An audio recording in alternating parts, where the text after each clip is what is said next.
perempuan justru malah sekarang belinya Mercy. Belinya Mercy, bener. Gak jual Mercy itu turunnya nggak sebanyak Bener. kalau kita beli baru ya. Bener. Sekarang tinggal ikutin budgetnya aja. Budgetnya berapa? 300 juta ya kita kasih X1 tahun 2014, 13. Buat nyetir sendiri dan apalagi pekerjaan kita itu misalkan katakanlah di bagian marketing yang memang butuh brand image. Ya. Nah ini Mercy udah pasti nomor satu gitu loh. Yang kayak gini ini kan C250 nih, ini 2015 full spec udah dapat full option, Burmester, audionya udah wah beda banget lah pokoknya. Karena dia lihat mobil paling penting apa sih? Yang paling pertama itu dia apa yang dia dapatkan dari mobil ini.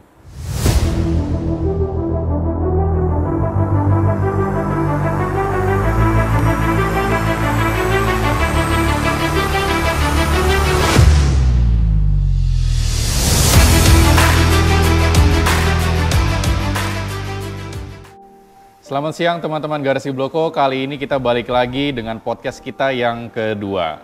Di sini kita bersama Bro Reynard juga, sama seperti episode pertama. Tapi di episode kedua ini kita akan melanjutkan obrolan dari episode kita yang pertama. Jadi ini hanya extension dari yang pertama, tapi kita membahas suatu hal yang berbeda. Nah ini biasanya kita di sini sudah ada bagiannya sendiri-sendiri. Di sini kita akan membicarakan, Bro Reynard ini akan lebih menekankan ke posisi seller.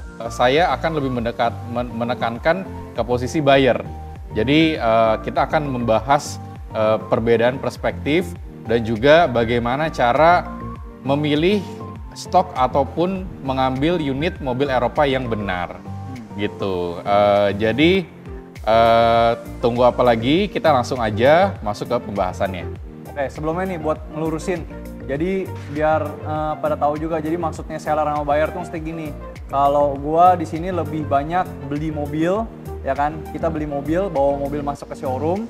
Nah, yang ngejual lebih ke lu, makanya lu lebih channelnya ke buyer, kalau gua lebih ke channelnya ke seller gitu betul. ya. Karena gue yang beli mobil. Jadi di sini karena kita pembahasannya kan gimana cara milih mobil Eropa yang benar. Jadi sebenarnya sih dua sisi ya sebenarnya, karena dari kita sebagai showroom beli mobil pun kan kita juga akan pasti cari yang benar gitu kan. Jadi gimana cara kita cari mobilnya dan gimana cara buyer harusnya cari mobil juga ke kita gitu kan. Jadi kita bisa pembahasannya di situ ya, lebih detailnya. Memang pas dari tahap awal pengambilan mobil itu tuh sangat penting guys. Kenapa? Karena apabila kita ngambil unit yang kurang bagus atau kurang sehat, otomatis ke belakangnya pasti akan susah. Jadi ibaratnya kita ngambil barang jelek, kita ngejual gampang itu biasanya itu bertolak belakang, nggak akan ketemu. Pasti jadi memang kita selalu ngefilter unit-unit kita yang masuk di sini itu selalu yang sehat dan juga siap jual sih. Apalagi mobil Eropa kan? Apalagi mobil Eropa, benar. Mobil Eropa maintenance-nya nggak, ya bisa dibilang kalau ada sekali problem itu bukan murah gitu ya. Bukan murah, benar. Jadi harus kita cari yang benar-benar bagus. Benar-benar bagus gitu. Jadi memang kayak di episode sebelumnya kita membahas juga bagaimana servis dan juga perawatan mobil Eropa. Di sini kita akan mengingatkan lagi, bukan rewel ya, tapi memang mobil Eropa itu butuh perawatan khusus seperti preventive maintenance. Dan itu kita selalu lihat dari stok-stok yang kita mau ambil. Jadi misalkan nih ada satu mobil kita baru ambil, ini kita harus cek recordnya bagaimana, terus servis terakhir seperti apa, dan juga ada poin-poin tertentu yang mungkin Bro Reynard lebih ngerti lah kayak gitu. Jadi sebenarnya gini sih, kalau kita yang biasa kita lakuin, yang biasa gue lakuin bro.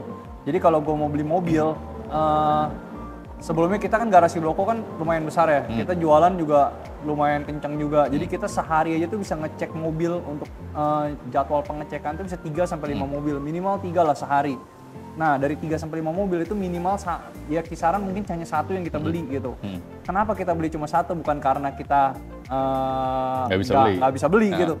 Tapi mungkin dari 3 atau 4 unit lainnya itu mungkin nggak lulus inspeksi kita. Dari screening kita awal nggak lulus. Nah proses detailnya sebenarnya pengecekan mobil Eropa sebenarnya juga nggak gampang. Karena apa? Kita beli mobil Eropa tuh walaupun kita showroom, kita nggak asal trader cuma kita trading beli mobil langsung kita jual lagi gitu kan, karena kita di sini kan kita maintain customer relationship segala macam. Benar. Terus kita juga di sini berani pakai pihak ketiga Autospector untuk menjamin garansi. Artinya kan kita kan juga harus make sure kalau mobil yang kita punya, stok kita itu harus benar-benar kondisi bagus gitu kan. Bagus, betul. Jadi layer pertama yang harus kita lakuin ya kita harus benar-benar ngambil mobil yang bagus gitu. Karena sebelum pengecekan Autospector di layer kedua, kita harus make sure dulu di layer pertama ini kita udah lulus inspeksi paling nggak dari garasi blokku sendiri, bener. Nah, yang biasa gue lakuin kalau misalnya untuk mobil Eropa tuh biasa kita setiap kali ada mobil masuk kita selalu cek record dulu pertama. Itu udah paling penting lah. Karena kalau di record aja udah ada banjir, ada tabrakan, udah nggak perlu jauh-jauh capek-capek ngecek lah. Nggak perlu kirim orang nggak perlu kirim orang capek-capek ngecek, udah pasti kita cancel gitu. Karena nggak mungkin kita mau bekas tabrakan dan banjir kan. Yang kedua, dari habis setelah itu, kita juga dari kita garasi bloko aja kita invest alat scanning komputer kan. Betul. Untuk pengecekan mobil Eropa. Jadi kita udah punya alat scan sendiri yang kayak di dealer resmi yang bisa kita colok ke mobil dan kita bisa tahu semua fault mobilnya. Semua faultnya. Jadi udah nggak ada yang mungkin tuh bisa ditutup-tutupin sama sellernya. Ya. Jadi kita udah benar-benar tahu lah ibaratnya kondisi mobil itu benar-benar A sampai Z kita udah tahu. Kondisi per kita pengecekan gitu ya. Bener. Itu udah termasuk rasanya sih kayak udah ngecek record dan colok komputer itu udah sekitar 70%-an dari 70% dari hasil dari kondisi mobil itu kita udah tahu lah. Betul. Yang ketiga barulah kita pakai orang profesional kita yang emang di lapangan yang biasa ngecek mobil. Itu kita emang do make sure untuk yang kondisi fisiknya. Jadi mungkin ada aja yang mobil bekas tabrakan tapi nggak masuk ke record. Benar. Ya nggak? Benar. Mobil bekas tabrakan nggak masuk ke scanning komputer. Karena kenapa? Scanning komputer hanya lihat cuma electrical. Padahal fisiknya dia nggak bisa ngelihat. Jadi tetap butuh profesional yang untuk ngecek gitu kan. Benar. Jadi sebenarnya kita pakai 3 itu sih dari pengecekan general check up record dari bengkel resmi itu untuk preventif di awal. Terus yang kedua scanning untuk electrical, yang ketiga profesional untuk ngecek fisiknya. Dari 3 itu harusnya kita udah benar-benar yakin 100% kondisi mobilnya kayak gimana ya nggak? Bisa ngefilter banget lah dari jauh.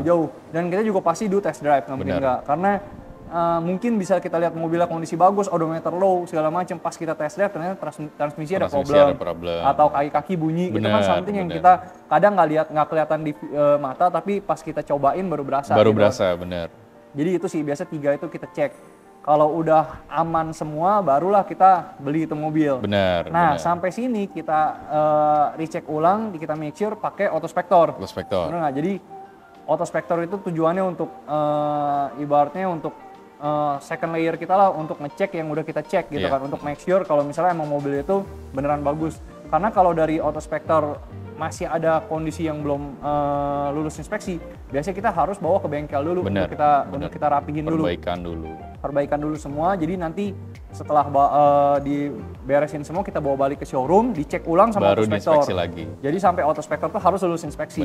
Dan yang dipastiin adalah semua mobil di garasi bloko pasti lulus inspeksi Autospector. Karena kalau nggak lulus inspeksi kita pasti akan willing to pay seberapapun yang harus kita perbaikin supaya harus lulus inspeksi. Karena kita juga nggak mau di sini kan kita seunit banyak bro. Jadi kebanyakan tuh customer datang mereka lihat dua mobil, nggak mungkin kan sebelah-sebelahan mobilnya yang satu lulus inspeksi satu enggak. Jadi kan itu kan something yang bikin customer juga jadi big question juga kan, kenapa yang ini lulus inspeksi yang ini enggak. Gitu jadi kalau once kita udah commit untuk kita join sama Autospector, kita harus make sure semua unit di sini harus lulus inspeksi Autospector. Benar.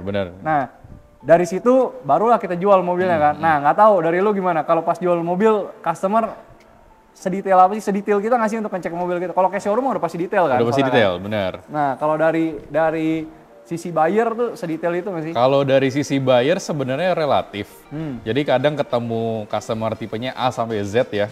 Ada yang tipenya AB, ada yang AC, ada yang nanya dari A sampai Z, balik lagi dari Z ke A gitu. Ada juga. Jadi memang tergantung customer tipenya seperti apa. Tapi memang di sini kita punya standar. Jadi standar ini yang kita tunjukkan ke konsumen kita bahwa mobil kita ini nomor 1 udah pasti lulus inspeksi. Gitu. Jadi balik lagi ke trust sih sebenarnya. Balik lagi ke trust, bener. Karena kita di sini nggak cuma jualan, di sini kita mau gede juga gitu. Ibaratnya kalau memang kita mau gede, otomatis kita harus menjaga nama baik. Tapi semenjak I mean kayak nggak semua showroom sih, mungkin banyak lah showroom ya. Tapi ada yang detail banget, ada yang enggak gitu kan. Kita balik lagi si customer yang datang itu pun juga kayak ngikutin juga nggak sih? Maksudnya kayak kalau kitanya detail, merekanya juga pasti mereka mau nanya sedetail apapun tuh kita udah punya jawabannya. Kita udah punya gitu. jawabannya, Bener. Karena kita udah prepare di awal. Bener. Kayak, misalnya mereka mau nanya recordnya, kita udah punya. Bener. Mereka mau nanya tentang history pergantian, kita udah punya. Bener. Terus Apa aja yang udah malfunctionnya diganti. apa, kita udah punya scanningnya juga yang kita bisa kasih lihat Bisa, gitu kan. bener. Terus mau untuk make sure apa, garansi segala macam semua juga ada. Bener. Gitu kan. Jadi memang dari layer pertama tadi yang Bro Renat lakuin buat pengecekan mobil itu membawa buah ke belakang untuk Pastinya, buyer juga pasti, kan. Pasti. Nah itu makanya bagaimana suatu pengecekan dari pengambilan mobil itu sangat penting karena ya itu kepake sampai akhir, sampai kita ketemu buyer, ketemu orang yang memang bener-bener nyari ini mobil. Balik lagi memang ke customer tipe seperti apa, dia membutuhkan mobil seperti apa. Di sini juga punya banyak tipe-tipe mobil yang kayak misalkan nih ya kalian tinggal di daerah jalan-jalan yang agak rusak, agak susah dilalui. Nah itu udah pasti otomatis biasanya customer-nya nggak mau ngambil mobil sedan. Nah biasanya memang kan SUV nih. Nah dari SUV juga kita pengecekan SUV dan pengecekan sedan itu tuh sangat berbeda. Gitu. Jadi memang kalau SUV itu kaki-kakinya jauh lebih bold, jauh lebih kuat dan lebih tahan banting. Karena memang ya suspensinya dibuat untuk menopang beban yang berat ketimbang sedan gitu kan. Nah di sini kalau kita ngomongin dari segi buyer, gimana caranya mendapatkan misalkan SUV ya, SUV yang benar itu kita akan terapkan juga konsep yang kita lakukan pas pengambilan mobil. Jadi memang service record kita pasti tunjukkan. Jadi service record. Tapi biasa gini nggak sih, kayak maksudnya customer datang tuh mereka udah tahu dong sih mereka akan beli SUV atau mereka akan beli sedan. Karena kalau in term kayak tadi yang pembahasan pertama kan sebenarnya kalau soal kondisi mobilnya sendiri, pasti mereka datang ke sini karena mereka udah tahu gitu loh, kayak garasi Bloko kita jual emang kondisi mobil yang lulus inspeksi prospektor, dapat garansi segala macam. Mungkin itu kan udah trust pertama yang mereka udah dapat gitu kan untuk beli mobil, paling nggak mereka udah yakin. Nah, terus di sini kan stok kita juga nggak dikit kan, kita kan ada banyak, hampir semua tipe mobil Eropa aja kita punya, BMW Mercy ya terutama ya, itu hampir semua tipe tuh kita punya dan di tahun yang berbeda-beda pun kita punya, kadang bisa ada 2-3 gitu kan. Nah biasanya tuh customer tuh datang tuh mereka udah spesifik nggak sih pingin SUV, atau mereka datang masih bingung nih SUV atau sedan ya, atau lebih cocok mana gitu, banyak nggak sih yang kayak gitu? Itu banyak, hampir bisa dibilang 50-50. Jadi tapi kecuali customer yang janjian ya. Kalau janjian memang dia udah spesifik, mau lihat mobil ini nih. Tapi memang kadang ada yang kayak lihat mobil tiba-tiba ini ada pindah gitu, itu banyak tuh yang kayak gitu. Gue juga sering dapetin gitu. Nah itu tergantung kondisi dia menggunakan mobil itu seperti apa. Jadi balik lagi ke profil customer-nya juga. Benar, profil customer. Jadi kalau misalnya di sini sih makanya gue selalu ketemu customer tuh selalu nanya.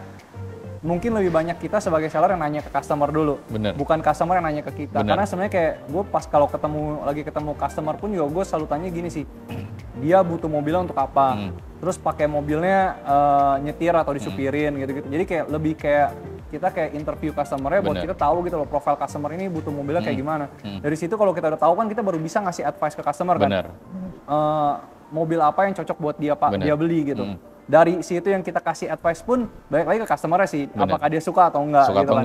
Karena yang kita pilihin pasti kan beberapa juga yang kira-kira cocok buat mereka. Tapi balik lagi ke selera mereka sendiri gitu kan. Tapi so far sih customer kayaknya ini ya karena kita bolehin dia test drive segala macam, mungkin mereka jadi kayak dapetnya lebih mantep karena di sini juga kita kan unitnya banyak kan. Jadi mereka feel free untuk mereka test drive segala macam, mereka dapat juga lebih bagus gitu kan. Bener, ya memang bener sih. Jadi kayak ada customer kita misalkan ada yang beli sedan, katakanlah C200 gitu ya, Mercy. Nah, tapi pas penyerahan, kadang customer kita itu minta cobain test drive mobil lain. Kayak misalkan cobain BMW nih, tapi SUV. Padahal udah bayar. Nah, itu kan memang kondisinya kan di saat itu harusnya memang bisa dibilang gambling. Cuma memang kalau kita itu sangat welcome. Karena bisa aja dia beli mobilnya bener, malah dua gitu. dan kita sering kayak gitu kan. Iya kan, iya. Malah dia jadi beli dua gitu Beli kan. dua gitu. Tapi memang kadang ada yang biasa customer udah lama pakai BMW, terus tiba-tiba nyobain nih, pengen Mercy. Iya. Gitu, itu juga banyak. Nah, kalau kita milih, misalkan nih BMW sama Mercy itu dia sebenarnya kayak makanan, tipe makanan yang sama, mie sama bihun. Tapi beda rasanya, gitu loh. Nah, kebanyakan kalau Mercy itu memang dia lebih comfort. Nah, kalau kita bicara comfort, otomatis profile orang itu pasti yang menengah ke atas lah, yang umurnya memang udah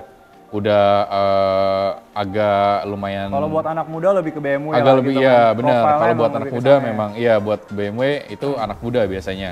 Karena cara kita bawa si mobil itu beda banget gitu loh. Dari throttle response juga beda banget gitu.